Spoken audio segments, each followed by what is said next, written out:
అప్పుడే జూలై నెల వచ్చేసింది.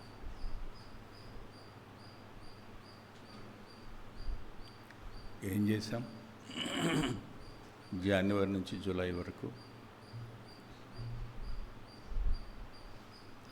వేటిని మనం సరిచేసుకోగలిగాం? విన్న వాక్యాన్ని ఎంత మేర అభ్యాసం చేయగలిగాం?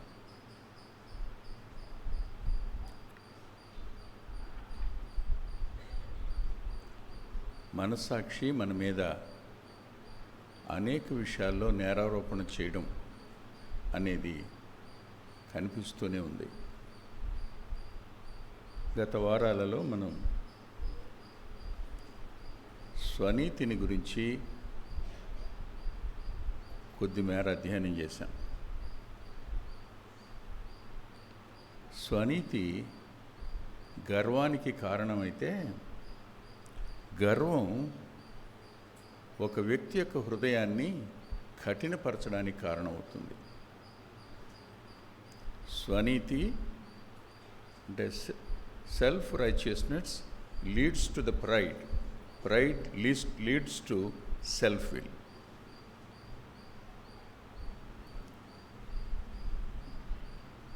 సెల్ఫ్ విల్ అనే పదానికి ఇంగ్లీష్లో స్టబర్నెస్ అని అర్థం. మొండికి తిరగడం, మొండితనం. మొండితనానికి మరో పర్యాయ పదం మాట వినకపోవడం అని, హృదయ కాఠిన్యం అని అర్థం వస్తుంది. ఈ రోజున నా ఇష్టం అంటాం. స్వచిత్తము అంటే నా ఇష్టం. ఏదేనిలో జరిగింది ఇదే. మీరెంత తెలివి తక్కువ వాళ్ళు. ఆయన చెప్పింది మీరు చేస్తారా? మీ చిత్తం మీరు చేయరా? ఆయన చిత్తం చేస్తే ఎప్పటికీ మట్టి మనిషిలాగా ఉండిపోతారు మీరు. మీ చిత్తంగా మలుచుకుని తింటే కనుక మీరు దేవతలు అవుతారు.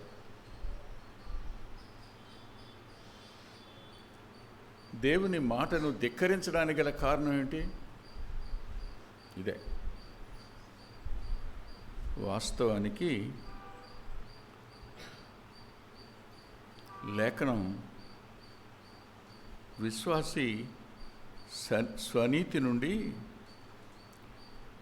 మొండితనానికి లేదా కఠిన హృదయానికి మెల్లమెల్లగా మార్పు చెందుతాడు. రక్షించబడిన తొలి దినాలలో దేవుని చిత్తం చేయడమే నా ఇష్టం అంటాడు. దేవుని చిత్తం కోసం బ్రతుకుతాను నేను అంటాడు. దేవుని చిత్తాన్ని జరిగిస్తానంటాడు. కానీ దేవుని చిత్తం వెల్లడి అయినా దేవుని చిత్తాన్ని తోసేసి తన స్వచిత్తాన్ని మాత్రమే నెరవేర్చుకోవడానికి నా ఇష్టం అంటాడు.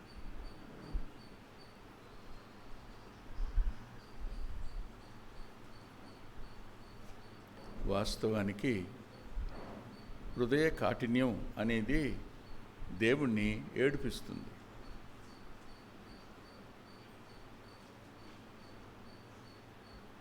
మీరే చూడండి, మార్కు సువార్త 3వ అధ్యాయం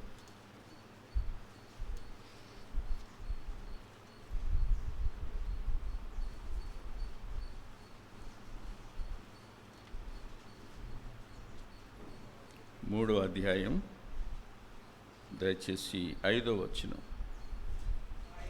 ఆయన వారి హృదయ కాఠిన్యమునకు దుఃఖపడి.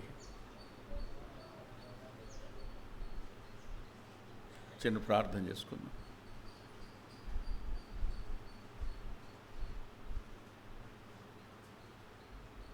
బాబురావు గారు ప్రార్థన చేయండి.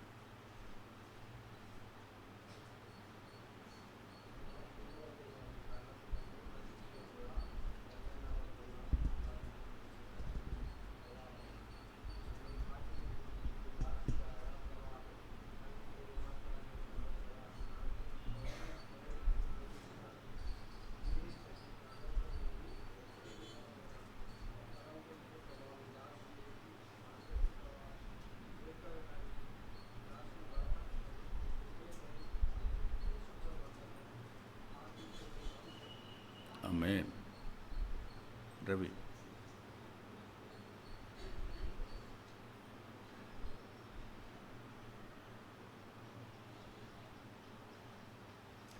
ఆరాధన సమయంలో హాయిగా ఉంటుంది, ఫ్యాన్లు ఉండవు కదా. మళ్ళీ వర్తమాన సమయం వచ్చేటప్పుడు ఫ్యాన్లు అన్నీ తిరుగుతుంటాయి కదా, చాలా గట్టిగా మాట్లాడవలసిన ప్రమాదం ఉంటుంది.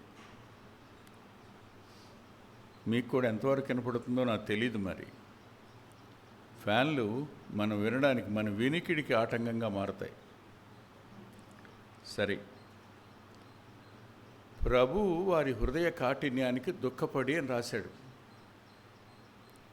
అంటే ఒక వ్యక్తి స్వచిత్తం, నా ఇష్టం, నేను అనుకున్నదే చేస్తా, దేవుని చిత్తం కాదు, దేవుని వాక్యం కాదు, పరిశుద్ధాత్మ నడిపింపు కాదు, నేను నా స్వచిత్తాన్ని చేస్తాను, నా ఇష్టాన్ని నెరవేర్చుకుంటాను అని అంటున్నప్పుడు దేవుని అంతరంగానికి అతడు దుఃఖం కలుగు చేస్తాడని మర్చిపోకూడదు.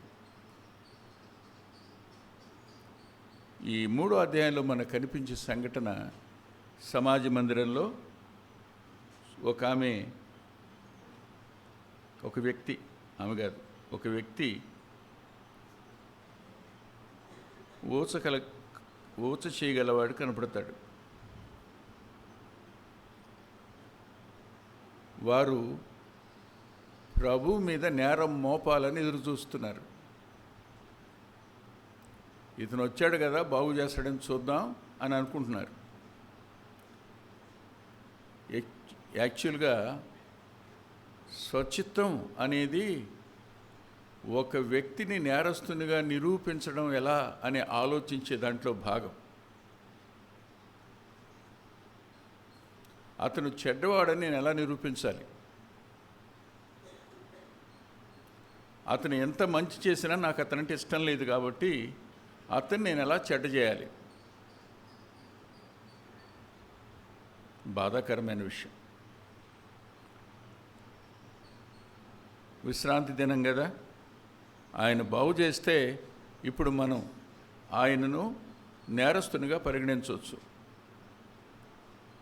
పరిసయ్యులు, శాస్త్రులు, సద్దూకయ్యులు వీళ్ళందరూ ప్రభువుని నేరస్తునిగా నిరూపించడానికి చాలా ప్రయత్నాలు చేశారు, చాలా శోధించారు.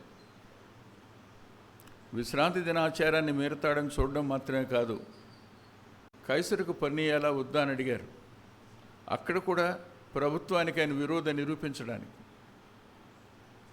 అంతేకాదు, పునరుద్ధానం లేదు అని చెప్పిద్దామని ఒకనికి ఒక భార్య ఉండేది, అతను చనిపోయాడు అంటూ అదంతా చెప్పి పునరుద్ధానంలో ఈమె ఎవరికి భార్యగా ఉంటుందని అడిగారు. ఇవన్నీ దేనికోసం? యోధా మతం, దానిలో ఉన్నటువంటి సద్దూకయ్యులు పునరుద్ధానాన్ని నమ్మరు, వారికి ప్రభువుని విరోధంగా చేయాలి అనేది వాళ్ళ ఉద్దేశం. హేరోదుకు విరోధి అని నిరూపించాలనేది హేరోదీల ఆలోచన. ప్రభుత్వానికి విరోధితను అని చూపించడం కోసం ప్రయత్నం ఫరిసీయులు చేశారు, శాస్త్రులు చేశారు, సద్దూకయ్యులు చేశారు.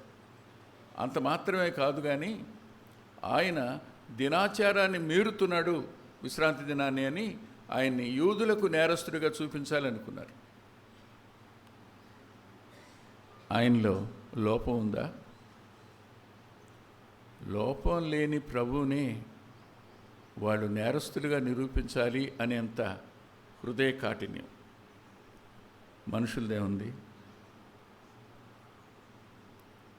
ఈ హృదయ కాఠిన్యం అనే దాని గురించి కానీ, మొండితనం అనే దాని గురించి నేను కొన్ని విషయాలు చూపించి ముగిస్తాను. మనలో లేదు మొండితనం అని అనకండి. మనం దేవుని మాటకు వెంటనే లోబడేవాళ్ళం కాదు. వెంటనే నువ్వు లోబడి ఉంటే ప్రభు ఈ మాట అనేవాడుగా. చూడండి, హోషేయ గ్రంథం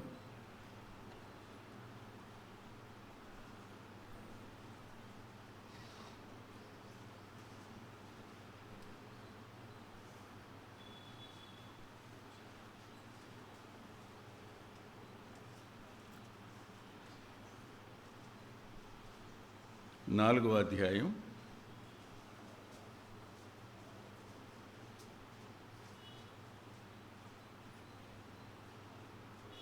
16వ వచనం. పెయ్య మొండితనము చూపినట్లు ఇశ్రాయేలు వారు మొండితనం చూపి ఉన్నారు గనుక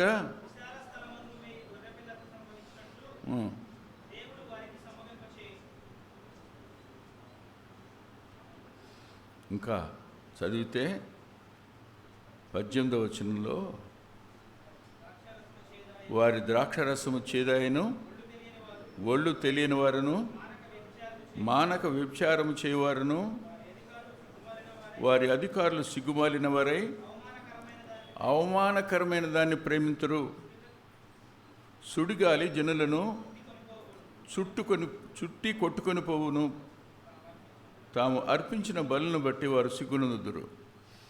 హృదయ కాఠిన్యం దేవునికి విరోధంగా ఏం చేయాలి అనే వైపుకు తీసుకునెడుతుంది. లేఖనంలో చెప్పిన దాన్ని వినకుండా తిరగబడేటువంటి తత్వం ఈ గర్వంలో నుంచి జనించింది. వీళ్ళు మొండికి తిరిగి దేవుని మాట వినల. ఇక దెబ్బలు తప్ప ఇంకేం లేవు. ఖచ్చితంగా ఇలాంటి మొండితనం దేన్ని చూపిస్తుంది చెప్పండి? పిల్లలు మాట వినరు. మాట వినకపోవడం కాదు, అమ్మా నాన్నని ఎలా లోబరుచుకోవాలో ఆలోచిస్తారు. మా మాట అమ్మా నాన్న వినేట్టుగా మేమేం చేయాలని ఆలోచిస్తారు. ఇంత వయసు నుంచే వాళ్ళకు వచ్చేటువంటి మంచి థాట్ ఏంటంటే కింద పడి ఆడటం.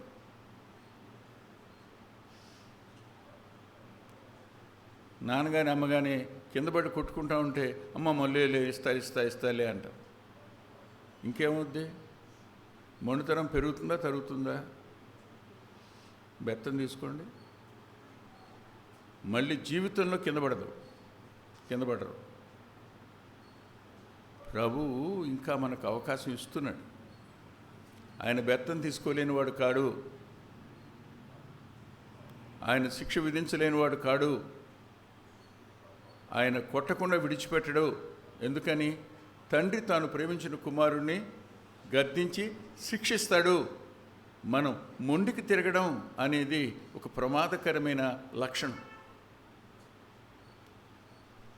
దేవుని మాట కంటే మన మాట, దేవుని చిత్తం కంటే మన ఇష్టం, ఇది విశ్వాసులో ఉంటుంది. కానీ అది అతను గుర్తించడం, మనం గుర్తించలేం.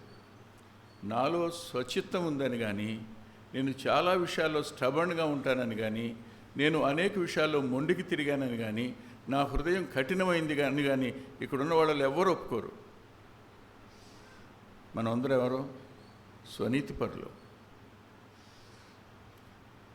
తనను తప్ప ఇతరులను అంగీకరించలేరు. మనకు నచ్చితే అంగీకరిస్తాం, నచ్చకపోతే అంగీకరించాం.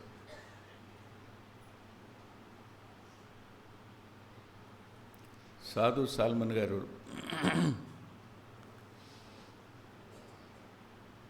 చాలా కఠినంగా మాట్లాడేవాడు. ఏదైనా డ్రెస్ వేసుకొస్తే అది భిన్నంగా ఉంటే అయిపోయినట్టే ఆ రోజున. ఏదైనా ఒక విషయం తెలిస్తే మొహం మీదే తిట్టేవాడు. అందరికీ అని అంటే భయం. ఆరాధన 10 గంటలకు అనుకోండి, 10ంటికి కరెక్ట్గా గేటుకి తాళం వేయించేసేవాడు. కానీ ఆయన లేడు. ఇప్పుడు సహవాసంలో ఉన్న పెద్దలు ఏడుస్తారు. ఆ రోజు ఆయన మీద మేము బాధ పెట్టుకున్నాం, కానీ ఈరోజు అర్థమవుతుంది ఆ క్రమశిక్షణ లేకపోవటం వల్లనే ఇవాళ లెక్కలేనితనం వచ్చింది అని. ఆరాధన ఆరంభిస్తే ఆశీర్వాదం వరకు వస్తూనే ఉంటారు. ఏమన్నంటే 3 పాటల తర్వాత వెళ్ళటం నా ఇష్టం అండి. ఏం పాడతారు? ఆరాధన వర్తమానం తర్వాత వెళ్తామండి. ఏం చెప్తారు? మెయిన్ మెసేజ్ కూడా అయిపోయిన తర్వాత వెళ్ళి రొట్టె ద్రాక్షన్స్లో పాలు పొంది అదా నేను వచ్చేస్తానండి. ఇంకొంతమంది ఇంకొంతమంది అయితే కేవలం కానుకలేసిన తర్వాత మేము మందిరంలో ఉండవండి. ఆఖరి దాకా ఉండడం అనేది మాకు ఇష్టం లేదు. We are going to stick on to our self will. ఇవన్నీ మనకు తప్పులుగా అనిపించటంలా. సహవాసం అంటే క్రీస్తు కేంద్రితమైనటువంటి సమూహం. క్రీస్తుని మనం శిరస్సుగా అంగీకరిస్తే ఆయన మాటకు లోబడతాం. మన ఇష్టాన్ని నెరవేర్చుకోవడానికి కాదు, ఆయన చిత్తానికి లోబడతాం. అలా లోబడకుండా ఉండడం అనేది మనం హాజరవుతున్న దగ్గర నుంచి ఆరంభమవుతుంది.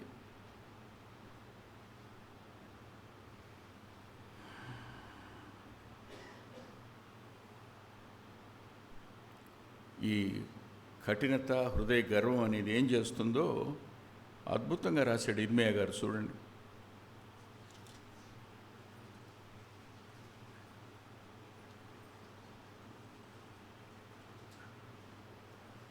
నలభై 49వ అధ్యాయం.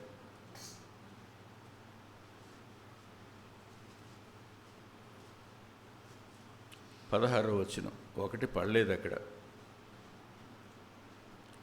నీవు బేకరుడువు, కొండ సందుల్లో నివసించువాడా, పర్వత శిఖరమును స్వాధీనపరుచుకునేవాడా. చాలా హృదయ గర్వం అనేది నిన్ను మోసగించేది.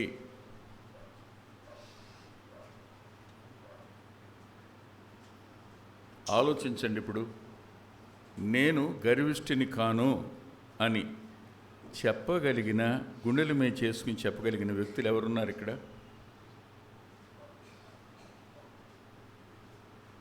ఐఎమ్ సో మీక్ అని చెప్పగలరా? ఐఎమ్ సో ఒబీడియంట్ అని చెప్పగలరా? I'm ready to accept the will of God అని చెప్పగలరా? ఎవరో మనమంతా ఎంతో కొంత మేర హృదయాన్ని కఠినపరుచుకున్నవాడు. ఎంతో కొంత మన అంతరంగంలో గర్వం నివాసం చేస్తుంది అంతే. దేన్ని బట్టి? అతిశయించేవాడు ప్రభువునందు అతిశయించాలి, అప్పుడు గర్వం రాదు. కానీ నీ యందు, నీ మంచితనం మీద నీకున్న నమ్మకం, నీ వ్యక్తిత్వం మీద నీకున్న నమ్మకం, ఎదటి వ్యక్తిత్వాల్లో నీకు కనపడుతున్న లోపం నిన్ను గర్విష్ఠిగా మారుస్తుంది, సందేహం లేదు. కంపారిజన్ అనే దగ్గరికి వచ్చేటప్పటికి అదే కదా లూకాసు వార్త 18వ అధ్యాయంలో పరిశీలన చేసింది. కంపేర్ చేసుకున్నాడు. మనం ఇతరులతో మనల్ని పోల్చి చూసుకున్న ప్రతిసారి మనం నీతిమంతుడం, మనం శ్రేష్ఠులో, మనం గనులు. వాళ్ళకు ఉపవాసం లేదు బ్రదరు, వాళ్ళు ఉపవాసం ఉండరు. మన ఉపవాసం ఉంటే ఏమైంది? నువ్వు ఉపవాసం ఉంటే గొప్పతనం ఏంటి? నిజంగా దేవుని చిత్తంలో, ఆయన ఇష్టంలోనేనా మనం ఉపవాసం చేస్తుంది? ఆలోచించండి. ఆచారం అయిపోయిందా? వాళ్ళు ప్రతి చిన్నదానిలోనూ దేవునికి ఇవ్వరు బ్రదర్. ఇస్తే ఏమవుద్ది, ఇవ్వకపోతే ఏమవుద్ది? నువ్వు ఇచ్చిన దాన్ని బట్టి గర్విష్ట అవుతున్నావు. విచిత్రం, నువ్వు చేస్తున్న అభ్యాసాన్ని బట్టి గర్విష్ట అవుతున్నావు. దొంగతో నిన్ను కంపేర్ చేసుకున్నావు, తాగుబోతుతో కంపేర్ చేసుకున్నావు, వ్యభిచారితో కంపేర్ చేసుకున్నావు. ఇది నేను చేయటం లేదు కాబట్టి అనుకున్నావు. కానీ నిన్ను రక్షించింది ఎవరు? నీలో ఉన్న ఆత్మస్వభావం వాటిని గెలిపించడానికి కారణం కాలేదా? ఆ పరిచయునికి వేరు. మన దగ్గరికి వచ్చేటట్టుకు నేను చెప్తున్నాను, మనంతటా మనం జయ జీవితం జీవించడానికి ప్రయత్నం చేస్తాం. కానీ లేఖనం, పరిశుద్ధాత్మదేవుని సహాయం లేకపోతే విక్టోరియస్ లైఫ్ అనేది సాధ్యం కాదు.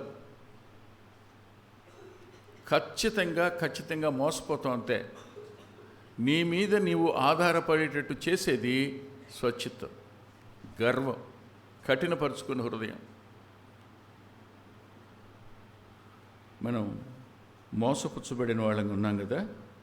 సరే, మరో చోటుకు కూడా వెళ్ళడానికి ప్రయత్నం చేద్దాం రండి.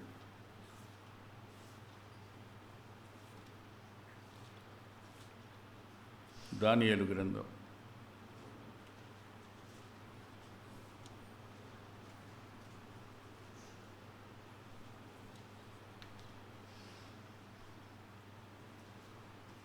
5వ అధ్యాయం.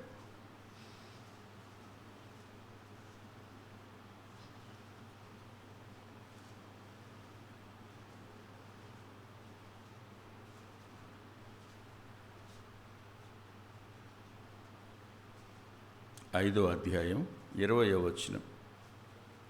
అయితే అతడు మనస్సున అతిశయించి బలత్కారము చేయుటకు అతని హృదయమును కఠినము చేసుకొనగా దేవుడు అతని ప్రభుత్వమును అతని వద్ద నుండి తీసివేసి, చాలా మన హృదయ కాఠిన్యం మనలను దేవునికి అయిష్టునిగా మారుస్తుంది. మన ఘనత పోయేటట్టుగా అవుతుంది. మనం నష్టపోయే వాళ్ళంగా ఉంటాం. మన నుండి అధికారాన్ని కూడా తీసి పక్కన పెట్టేస్తాడు. సౌలు చేతిలోని అధికారం తీసి దావీదుకు అప్పగించలేదా? ఆలోచించండి.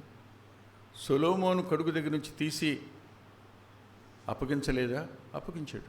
కారణం ఇదే. దేవుడు మనల్ని నిశ్చితంగా చూస్తున్నప్పుడు వాక్యపు వెలుగులో నేను గర్విష్ఠునేనా, నా హృదయం ఏ విషయాల్లో కఠినమైంది, వీటిని నేను సరిచేసుకోకుండానే కొనసాగుతున్నాను.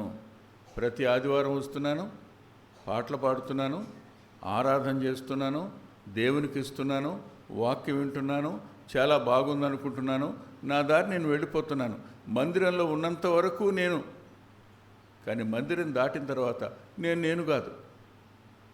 లోకంలో జాగ్రత్తగా ఉండాలి బ్రదర్. లోకంలో చాలా ట్యాక్ట్ఫుల్గా ఉండాలి. లోకంతో మనం కలిసిపోయి ఉండాలి. ఇవన్నీ మనలను మోసపుచ్చే పరిస్థితులు. నీ మీద నువ్వు ఆనుకుని నీ ఆలోచన వల్ల నీ ప్రవర్తనను మలుచుకోవడం అనేది ప్రమాదకరమైంది. స్వచిత్తంలో లెక్కలేనితనం ఉంది. స్వచిత్తంలో మాట విననితనం ఉంది. స్వచిత్తంలో తిరగబడేతనం ఉంది. స్వచిత్తంలో దేవుని మాటను కూడా తోసివేసే తత్వం ఉంది. దీని ఫలితాన్ని నేను చూపిస్తాను లేఖనంలో నుంచి. ముసుగు ఇట తీసి జాగ్రత్తగా చూడండి, జాగ్రత్తగా చదవండి, జాగ్రత్తగా నోట్ చేసుకోండి వీటిని. నెంబర్ 1,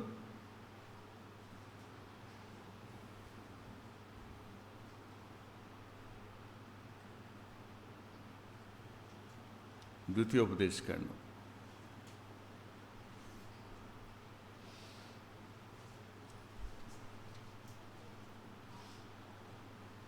15వ అధ్యాయం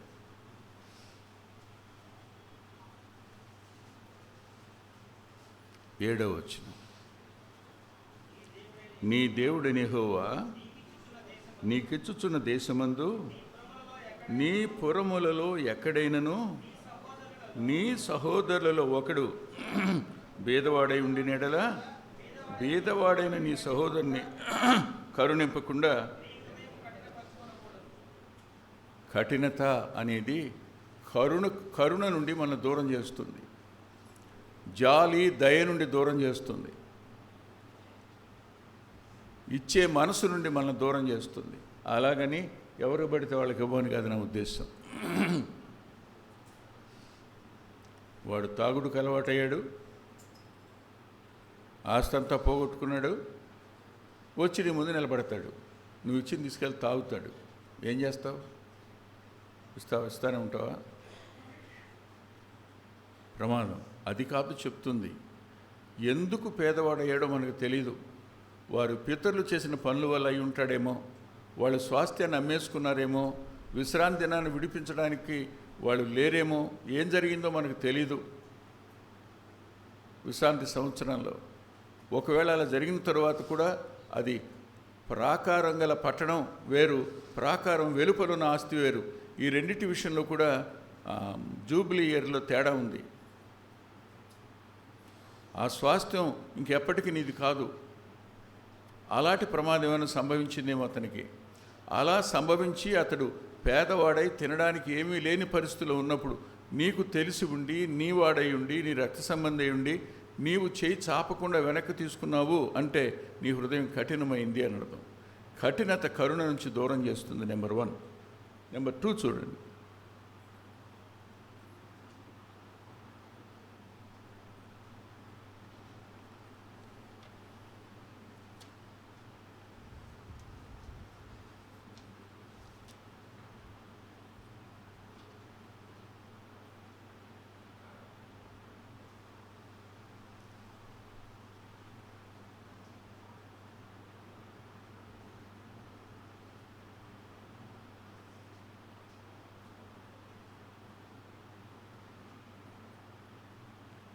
26వ అధ్యాయం, సామెతల గ్రంథం 26వ అధ్యాయం.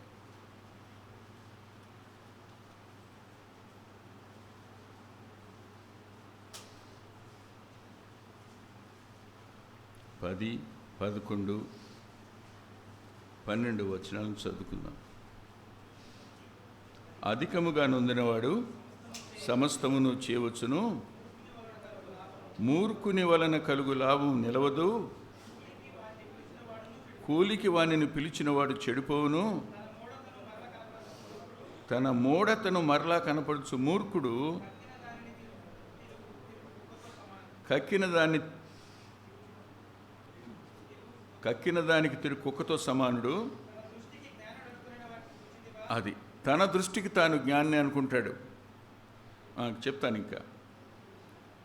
వానిని గుణపరచుట కంటే మూర్ఖుని గుణపరచుట, ఎప్పుడు సెల్ఫ్ వీల్ వస్తుందో నా దృష్టికి నేను తనే జ్ఞాని అనుకుంటాడు, మిగతా వాడందరూ తెలివి తక్కువ వాళ్ళు అనుకుంటాడు.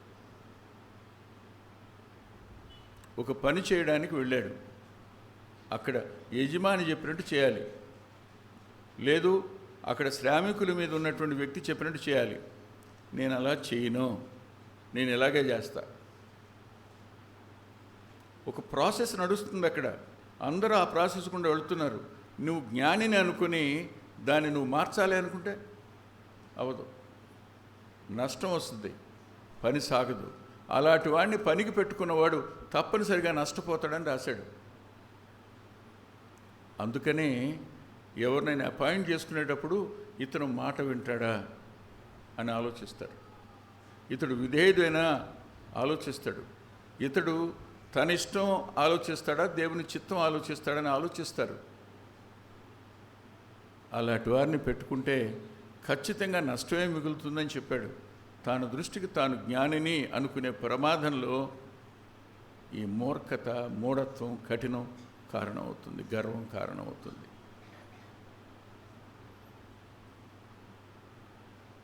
ఇప్పుడు మనం దీనికి ఏం చెప్పుకోవాలి? ఎప్పటికీ ఎదగడు, no spiritual growth at all. ఆత్మీయంగా ఎదగడం అనేది సాధ్యం కాదు. స్వజ్ఞాని తన జ్ఞానం మీద ఆధారపడేవాడు ఇంకెప్పటికీ ఎదగడు. అన్నీ తెలుసుకునేవాడిని తెలుసుకున్నవాడిలాగా ఉండనివ్వండి అంటాడు ఆయన. ఆత్మీయమైన ఎదుగుదల విధేయత వల్ల,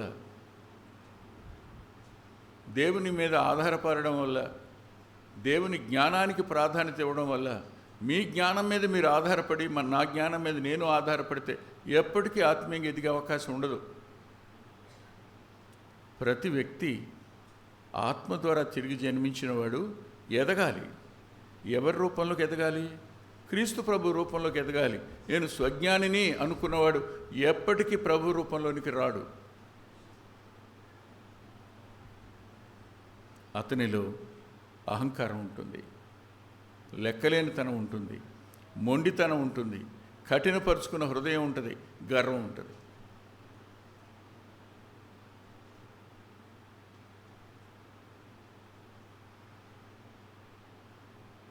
నేను చాలామందిని చూస్తుంటా,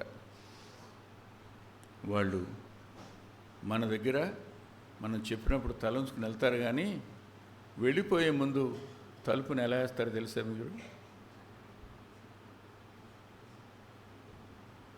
ఆ తలుపుని ఎంత గట్టిగా వేస్తారు అంటే చెప్పలేం. ఎందుకని?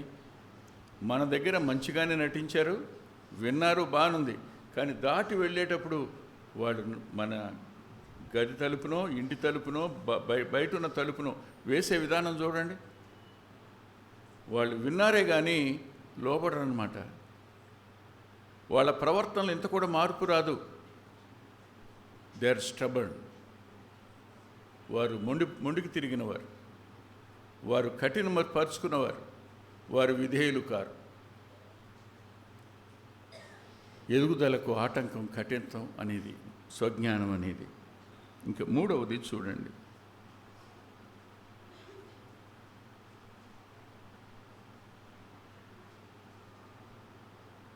యెషయా గ్రంథం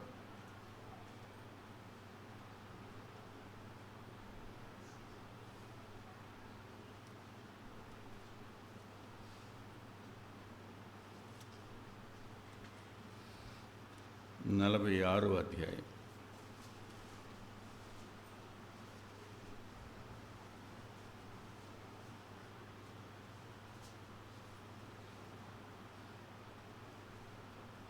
పన్నెండవ వచనం. కఠిన హృదయులై నీతికి దూరముగా ఉన్నవారులారా. చాలు. ఎప్పుడు హృదయాన్ని కఠినపరుచుకున్నారో నీతికి దూరస్తులవుతారు. No righteousness at all. నీతి ఉండదేక. నీతిలో వారు స్థిరపరచబడరు, నీతిమంతులుగా ఎదగరు. నీతికి దూరం అవుతుంది. మన స్వచిత్తం అనేది మనల్ని దేవుని నీతికి దూరం చేస్తుంది.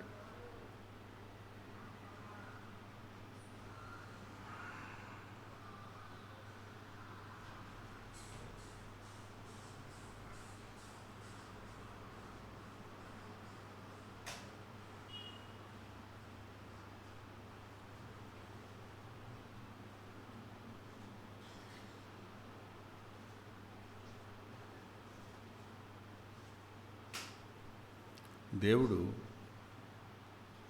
నేను ఆలస్యం చేయను, రక్షించడానికి నేను సిద్ధంగానే ఉన్నాను అంటాడు 13వ వచనంలో. కానీ మీరే నీతికి దూరస్తులయ్యారు. దేవుని కాపుదలను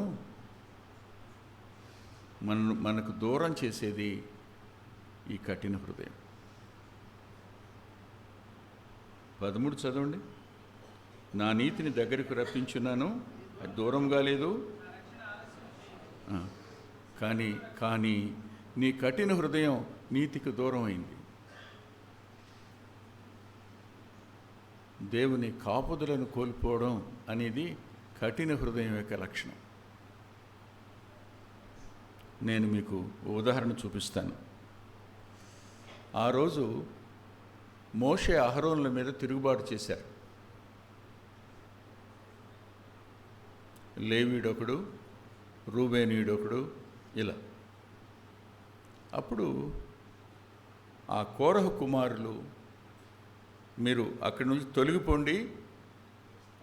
తొలగిపోండి, ఇంతవరకు ఎప్పుడూ జరగని ఒక కార్యం దేవుడు చేయబోతున్నాడు అని చెప్పినప్పుడు రక్షణ దూరంగా లేదు, నీతి దూరంగా లేదు. దేవుని మీద తిరగబడ్డారు వాళ్ళు అక్కడే నిలబడ్డారు. కానీ కోరహు కుమారులు మాత్రం అక్కడి నుంచి బయటకు వచ్చేశారు. వారు తమ హృదయాన్ని కఠినపరచుకోలే. వాళ్ళ తండ్రుల్లాగా గర్విష్ఠులు కాల, తిరుగుబాటును మాని పక్క వచ్చారు. అందుకనే కోరహు కుమారుల కీర్తనలు ఇప్పటికీ నిలిచున్నాయి. వారు తమ తండ్రులతో శిక్ష పొందలా, వారు రక్షించబడిన వారయ్యారు. స్వనీతి అనేది దేవుని మాటను లెక్క చేయదు. దేవుని వాక్యం కంటే తన స్వాభిప్రాయాన్ని ఎక్కువగా ఎంచుతారు వాళ్ళు. కానీ యోబు గారు అంటాడు, నీ వాక్యమును నా స్వాభిప్రాయం కంటే ఎక్కువగా ఎంచితేనే అంటాడు. అంటే ఆయనలో సెల్ఫ్ రైచియస్నెస్ లేదు, సెల్ఫ్ విల్ లేదు. దేవుని చిత్తానికి పూర్తిగా అప్పగించుకున్నాడు కనుకనే అంటాడు, మనం మేలే అనుభవిద్దామా?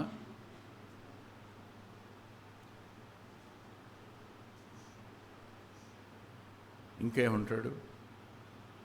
ఆయనే ఇచ్చాడు, ఆయనే తీసుకున్నాడు, ఆయనకే మహిమ కలుగును గాక అంటాడు.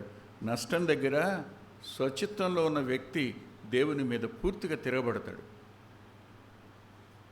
దేవుణ్ణి అవమానపరిచే పదాలు కూడా పలుకుతాడు. ఇప్పుడు మనలో మొండికి తిరిగిన తనం లేదని మీరు అనుకుంటున్నారా? మనం గర్విష్ఠులం కాదనుకుంటున్నారా? మీకు తెలుసా అండి,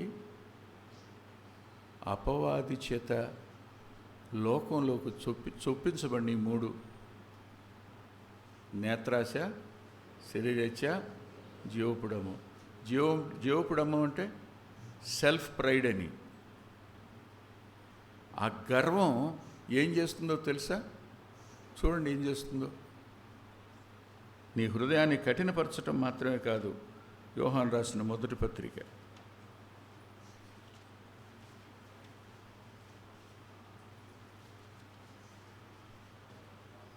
2వ అధ్యాయం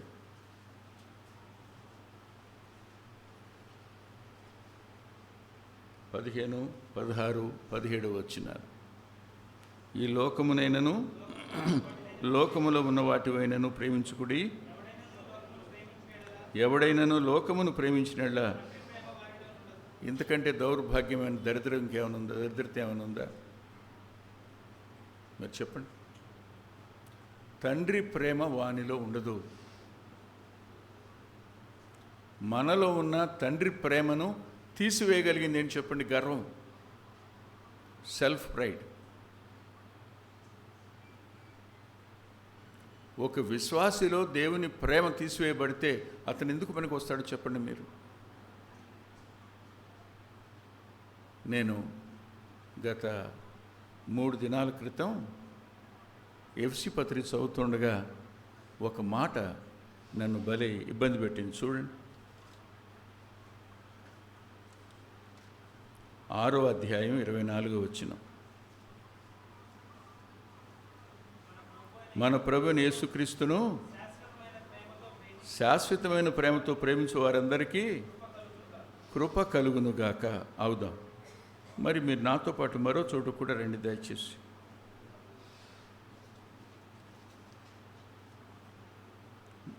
ఇర్మియా గ్రంథం 31వ అధ్యాయం 3వ వచనం. చాలా కాలం క్రిందట యెహోవా నాకు ప్రత్యక్షమై ఇట్లెన్నో, శాశ్వతమైన ప్రేమతో నేను నిన్ను ప్రేమించున్నాను గనుక విడువక నీ ఎడల కృప చూపుచున్నాను అన్నాడు. ప్రభు ప్రేమ శాశ్వతమైంది, అబ్బాయి నీ ప్రేమ కూడా శాశ్వతం కావాలి అన్నాడు. ఎలా ఇది? నా గొంతు పట్టుకున్న పరిస్థితి. ప్రభు నన్ను శాశ్వతంగా ప్రేమిస్తున్నాడు అనడానికి చాలా రుజువులు ఉన్నాయి, కానీ నన్ను శాశ్వతమైన ప్రేమతో ప్రేమించమంటాడండి. ఎలా ఇది? కృప నాకు తోడుగా ఉండాలి అంటే నేను ఆయన్ని శాశ్వతంగా ప్రేమించాలి అన్నప్పుడు big question came before me. నా ముందు ఓ పెద్ద ప్రశ్న వచ్చి నిలబడింది. ప్రార్థన చేసుకుంటూ ఉండగా ప్రభు నా జ్ఞాపకం చేసిన వచనం ఏంటంటే, కరువైన, ఖడ్గమైన, రణమైన, ఉపద్రవమైన, వస్త్రహీనత అయినా, అట్టిది మరేదైనా, ఉన్నవైనా రాబోవునైనా క్రీస్తు ప్రేమ నుండి వీటి కోసం నేను ప్రభువును ప్రేమించటంలా, ప్రభువు నన్ను ప్రేమించాడు కాబట్టి నేను ప్రేమిస్తున్నాను, అది శాశ్వతమైంది. ఆ కంక్లూషన్ దగ్గరికి వచ్చిన తర్వాత అంతరంగంలో ఎంత నెమ్మది వచ్చిందో. పర్లేదు ప్రభు, నువ్వు నాకు దేవుడు. ఆరోగ్యం ఉన్నా లేకపోయినా, ఏమున్నా లేకపోయినా నువ్వు నాకున్నావు. నువ్వు నన్ను ప్రేమించావు, నేను కూడా నిన్ను ప్రేమిస్తా. నీ మాట వింటా, నీకు లోబడతా. దేవుని ప్రేమను మనలో నుంచి తీసేస్తే ఇంకా మిగిలింది ఏమిటో చెప్పండి? లోకం తప్ప. రిచర్డ్ రావెన్హిల్ ఒక మాట అంటాడు, నేను లోకం ఎక్కడుందని లోకం అంతా తిరిగాను, ఎక్కడా కనపడలా, చివరికి సంఘంలోకి వచ్చాను, సంఘంలో ఉంది లోకం అన్నాడు ఆయన. సంఘంలో కనుక్కున్నాను లోకాన్ని. అన్ని రాజకీయాలు సంఘాల్లోనే.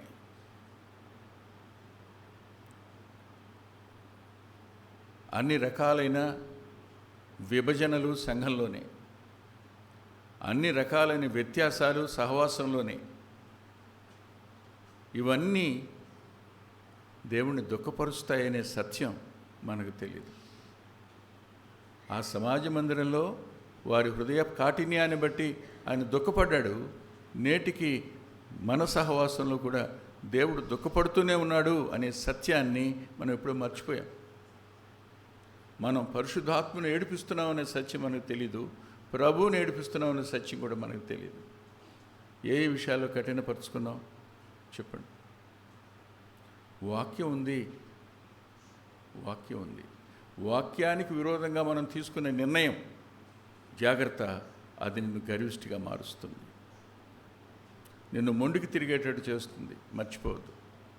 ఇది 4వది. 5 చూడండి.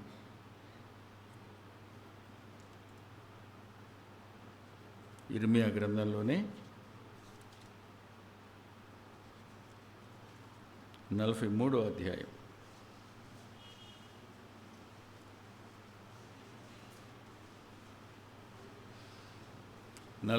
అధ్యాయం 2వ వచనం.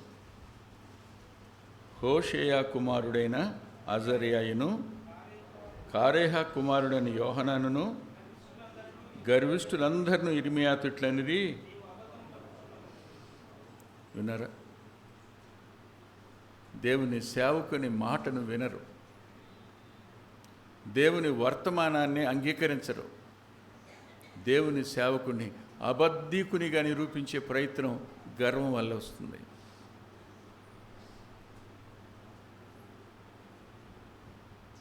బాధేస్తుంది.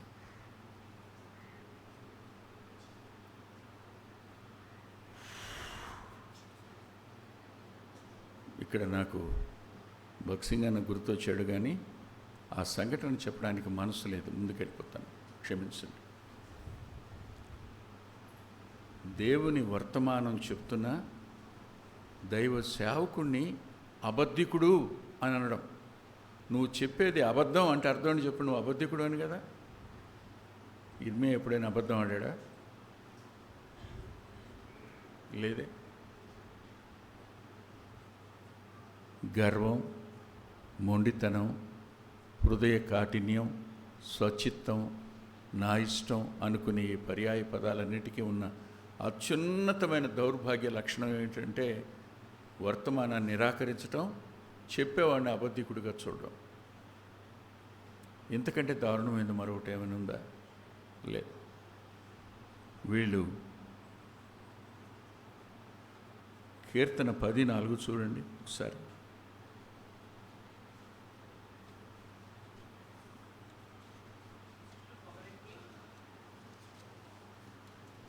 చదువున్నా. దుష్టులు పొగరెక్కి యెహోవా విచారణ చేయుడు అనుకుందరు. ఎవరు వీళ్ళు? 2వ వచనం చదవండి. చాలా దీనును వడిగా తరుముచున్నారు, వారు యోచించిన మోసక్రియల్లో తామే చిక్కొందురుగాక. దుష్టులు తమ మనోభిలాషను బట్టి అతిశయపడుదురు. కింద లోబులు అంటే దోచుకునే వారిని దీవిస్తారంట వీళ్ళు. ధనం విషయంలో నమ్మకంగా ఉన్నవాడు వాడి దృష్టిలో దోచుకునేవాడు చాలా మంచివాడు, మాయ మాటలు చెప్పి.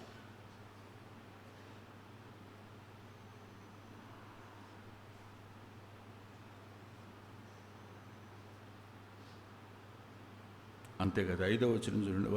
వారు ఎల్లప్పుడూ భయము మానుకొని ప్రవర్తిస్తారు. వారి ప్రవర్తనలో భయం లేకుండా పోతుంది. దేవుని ప్రేమ వాళ్ళలో ఉండదు, దేవుని భయం కూడా ఉండదు వాళ్ళలో. గర్వించి మాట్లాడేవాడు, గర్వాన్ని కంఠహారంగా ధరించినవారు, తామే నీతిమంతులు అనుకునేవారు, ఎదుటి వారిలో లోపాలు చూసేవారు. ప్రమాదకరం ఇది.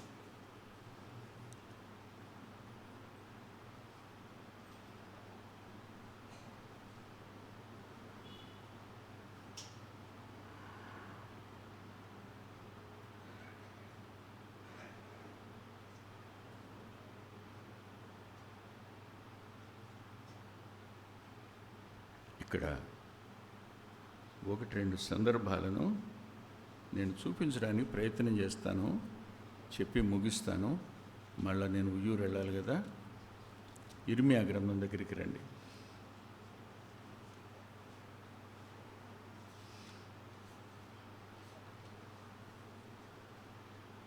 44వ అధ్యాయంలో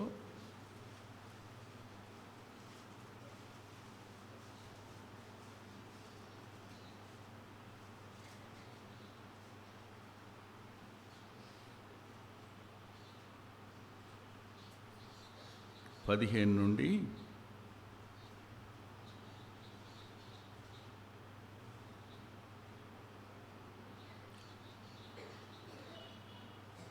19వ వచనం వరకు ఉన్న వాక్యాన్ని మార్చి చదువుకుందాం. చూడండి. 15-19 వరకు. అప్పుడు తమ భార్యలు అన్ని దేవతలకు ధూపం వేయుదురని ఎరిగి ఉన్న పురుషులందరూ, అక్కడ నిలిచి ఉన్న స్త్రీలను, మహాసమాజముగా కూడిన వారును, ఐగుప్తు దేశమందలి పత్రోసులో కాపురముండు జనులందరినూ ఇర్మియాకు ఇలాగ ప్రత్యుత్తరం ఇచ్చిరి.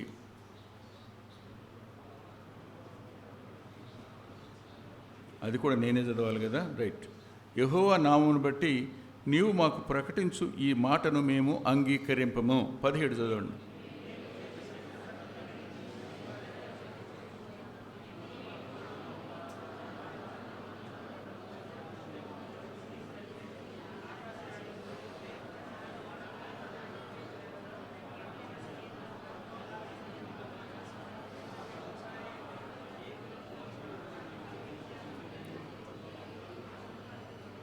పద్దెనిమిది కూడా చదవండి.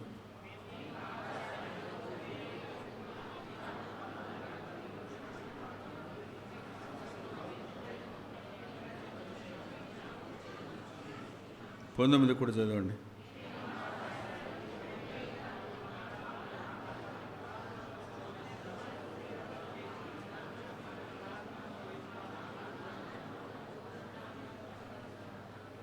అర్థమైందా?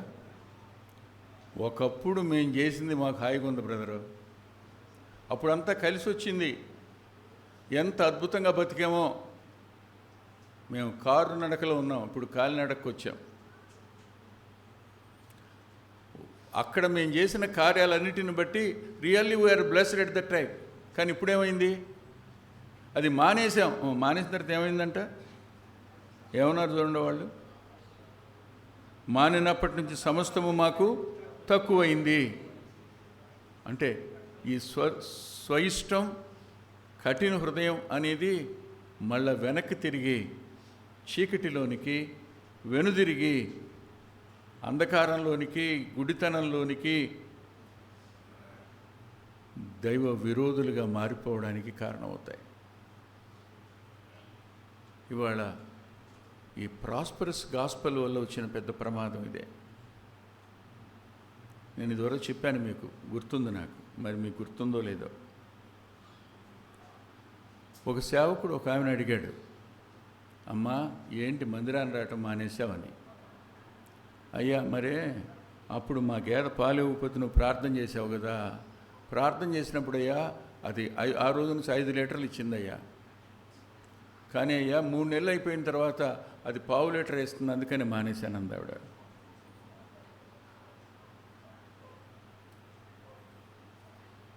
అంటే అది చూలు కట్టకుండా ఎన్ని సంవత్సరాలని 5 లీటర్లు ఇస్తుందా? జరిగిన సంఘటనే చెప్తున్నా, పేర్లు చెప్పకుండా. జాగ్రత్త సుమా, లోకాన్ని ప్రేమించటం అంటే ఇది, లోకంలో సుఖ సౌఖ్యాలను కోరుకోవటం ఇది. లోకంలో మనం ఎందుకు పిలువబడ్డాం? ప్రభుకు సాక్షులుగా ఉండడానికి పిలువబడ్డాం. కష్టం రాదా? ఇబ్బంది రాదా? ఇరుకు రాదా? పరీక్షలు రావా? శోధన రాదా? కత్తిరింపులు ఉండవా? ఇవన్నీ ఉంటాయి. మాకు ఇవేమీ లేని క్రైస్తవ్యం కావాలి. ఆ రోజులే బాగున్నాయి మాకు ఈ రోజుల కంటే. కానీ ఒక మాట అంటాను, ఏమీ లేకపోయినా అంతరంగంలో ఉన్న దేవుని సమాధానం సంగతి ఏమిటి? రక్షణ యొక్క ఆనందం సంగతి ఏమిటి? ఇప్పుడు చనిపోతే నిత్యత్వంలో ఉంటామని శుభప్రదమైన నిరీక్షణ సంగతి ఏమిటి? అక్కడది లేదుగా.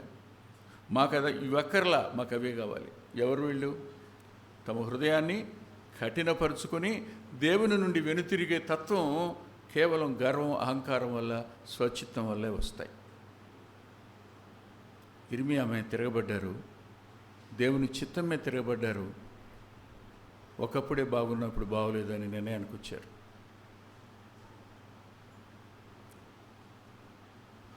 నేను చాలాసార్లు చెప్తుంటాను,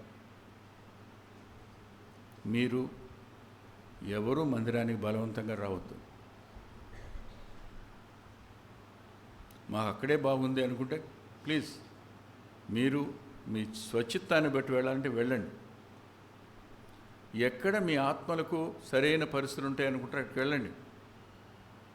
అక్కడికి వెళ్ళాక దయచేసి అక్కడైనా నమ్మకంగా ఉండండి.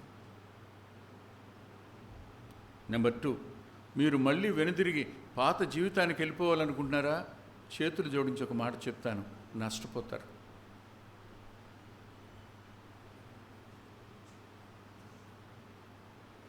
స్వచిత్తం అనేది ఎంత ప్రమాదకరమైందో ఎరుగకుండా ఆ స్వచిత్తానికి ప్రతిదినం మనం ఏం చేస్తున్నామో తెలుసా? నీ ఆలోచనలు గొప్పగా ఉన్నాయని, నీ అభిప్రాయాలు గొప్పగా ఉన్నాయని, నువ్వు చేసిన కార్యాలు గొప్పగా ఉన్నాయని, నీవు మేలు చేసేవాడిగా ఉన్నావని నిన్ను నీవు మెచ్చుకుంటున్నావే. సెల్ఫ్ ప్రైజ్, సెల్ఫ్ విల్లో ఉండే అద్భుతమైన బాధాకరమైన సంగతి ఏమిటంటే పొగుడుకోవడం. సెల్ఫ్ ప్రైజ్ అనేది నాకు కాదు యెహోవా నీకే అని అనగలరా? మనం చేసిన ప్రతిదీ మనకు ఆపాదించుకోవడం కాదు, మనం చేసిన ప్రతి దాని వెనక దేవుడు ఉన్నాడు. ఇప్పుడు ఈ కష్టం వెనక దేవుడు లేడా? ఈ బాధ వెనక దేవుడు లేడా? ఈ తక్కువైన దాని దగ్గర దేవుడు లేడా? ఏమి నేర్పిస్తున్నాడు?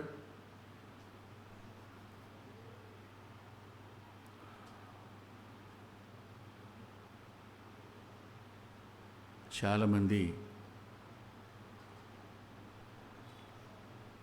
నష్టపోయిన వారు ఉన్నారు.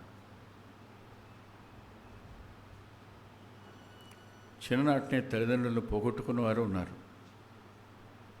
దేవుడు ఎందుకు అనుమతిస్తాడు? ఆర్థికపరమైన నష్టం గుండా వెళ్ళాక పిల్లలకు జాగ్రత్త నేర్పడానికి, వాళ్ళు దేవుని మీద సంపూర్ణంగా ఆధారపడడానికే కలిగిన దాన్ని తీసేస్తాడు ఆయన కావాలని. నీ పిల్లల ప్రవర్తన సరిగా ఉండడం కోసం దేవుడు తీసుకునే నిర్ణయం అది. నువ్వు నేను కాదంటే ఎలా కుదురుతుంది? కుదరదు. అంతేకాదు, మరో మాట కూడా చెప్పాలి. ఎడబాటు జరిగిందా? పోగొట్టుకున్నారా పెద్దల్ని? ఆ స్థానంలో దేవుడే ఉండాలనుకున్నాడు వద్దా? అబ్రహాము మృతి పొందిన తరువాత దేవుడని యెహోవా ఇస్సాకును ఆశీర్వదించెను. ఏది కావాలి నీకు? అప్పుడప్పుడు అనిపిస్తుంటుంది అమ్మా నాన్న ఉంటే బాగుండని, రాన్ గారు ఉంటే బాగుండని.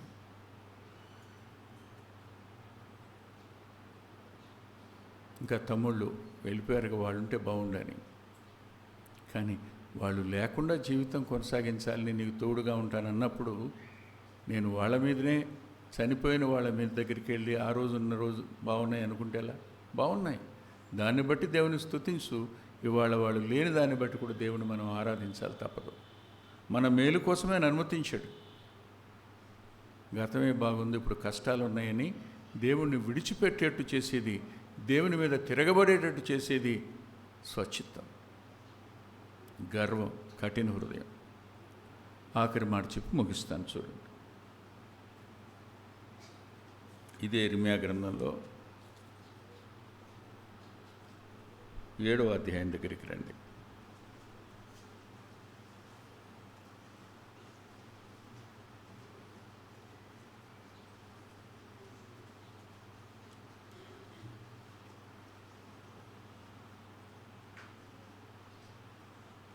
ఇరవై 4వ వచనం. అయితే వారు వినకపోయిరి, చెవియొక్కకుండిరి, ముందుకు సాగక వెనుక తీసు, తమ ఆలోచనలు బట్టి తమ దుష్ట హృదయ కాఠిన్యమును అనుసరించి నడుచుచూ వచ్చిరి. మీ పితరులు ఐగుప్తు దేశంలో నుండి బయలుదేరి వచ్చిన దినం మొదలుకొని నేటి వరకు మీరు వెనుదీసు వచ్చిన వారే. నేను అనుదినము పెందలకడనే లేచి ప్రవక్తలైన నా సేవకులందరినీ మీద పంపుతూ వచ్చి తిని, వారు నా మాట వెనక్కి ఉన్నారు, చెవియొగ్గకున్నారు, తమ మెడను వంచక మనసును కఠినపరుచుకొనుచున్నారు. వారు తమ పితరుల కంటే మరుదృష్టులైరి అన్నాడు.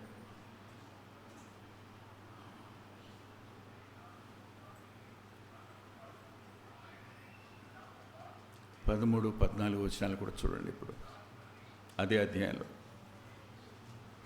నేను మీతో మాట్లాడినను పెందలకడ లేచి మీతో మాట్లాడినను మీరు వినకయు, మిమ్మను పిలిచినను మీరు ఉత్తరమీయకయు ఉండిన వారై ఈ క్రియలన్నిటినీ చేసితిరి గనుక నేను షిలోహునకు చేసినట్లు మీకు ఆశ్రయమై నా నామం పెట్టబడిన ఈ మందిరమునకును మీకును మీ తండ్రులకును నేనిచ్చిన స్థలమునకును నేను అలాగే చేస్తాను. ఏం కోల్పోతాం? దేవుని మహిమను కోల్పోతాం. దేవుని మహిమ ఉన్నంతవరకే జీవం, దేవుని మహిమ ఉన్నంతవరకే వాక్యం, దేవుని మహిమ ఉన్నంతవరకే విశ్వాసంలో స్థిరత్వం, సజీవ నిరీక్షణ కలిగి ఉండడం. ఆలోచించండి, ఆయన మన కొరకు తన ప్రాణం పెట్టాడు. భూమి మీద ఆయన జీవన విధానం చూడండి ఒకసారి ఎలా ఉంటుందో. 33.5 సంవత్సరాల జీవితంలో ఆయన నీకంటే ఐశ్వర్యవంతుడా? ఇప్పుడు నీ జేబులో డబ్బులు ఎంత ఉన్నాయి? కానుక పెట్టలేమని చెప్పట్లేదు నేను, వినండి. ఎంత ఉన్నాయి? ఆయన అన్నాడు, షెకేలు మీ దగ్గర ఉందా అన్నాడు. ఒక్క షెకేలు కూడా తన దగ్గర పెట్టుకోలేదు ఆయన. ఎవరైనా మన నిమిత్తం దరిద్రుడైన వాడు. రెండో మాట, ఆయన ప్రయాణించడానికి ఒక పడవ ఉందా? ఒక గాడిద ఉందా? ఒక గుర్రం ఉందా? ఏమీ లేదే. తలవాల్చుకోవడానికి చోటు ఉందా? లేదే.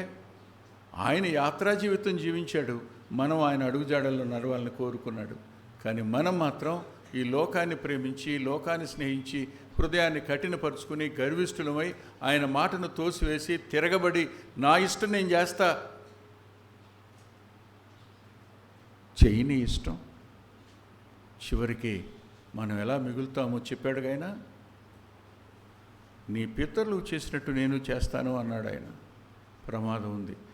దేవుని చిత్తం ఇది అని తెలిసిన తరువాత దానికి విరోధంగా మనం మాట్లాడినా, మనం తిరగబడినా, మనం ఏం చేసినా, ప్రవర్తించినా we are going to pay the price. కానీ ఈ రోజున పశ్చాత్తాపడితే క్షమించడానికి సిద్ధ మనసు, రక్షణ సమీపంగానే ఉందన్నాడు ఆయన. ప్రభువా, నా ఇష్టం అని నేను నా భార్యతో అంటా, నా ఇష్టం అని నేను నా అన్నదమ్ములతో అంటా, నా ఇష్టమే నేను చేస్తా అని నీతో కూడా చాలాసార్లు అన్నా, సేవకులతో అన్నా. ప్రభువా, నా ఇష్టంలో గర్వం ఉందని, నా ఇష్టంలో దేవుని ప్రేమను తీసేయటం ఉందని, నా ఇష్టంలో తిరగబడడం ఉందని, నా ఇష్టంలో నేను ఏడిపించటం ఉందని నువ్వు నాతో మాట్లాడేవయ్యా.